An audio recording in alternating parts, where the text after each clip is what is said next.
akon. Njona bro masi Ìtọ̀ akon. era potu mado ngolo Ìtọ̀ akon.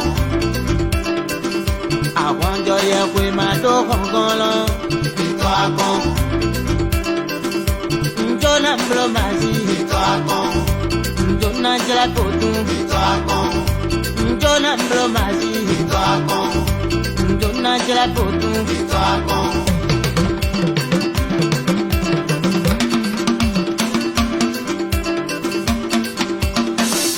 Ìtọ̀ akon. Randa!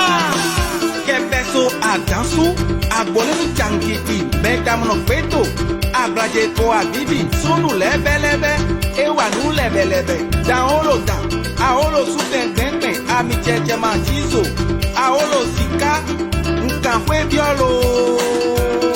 Sapata son wano, klejepe kuton, kutoli manyake, owayi wayi, nyache no wayi, njona jẹ potu Ìtọ̀ akon. àwọn àjọ bódú yẹ̀wò. njona bro masi.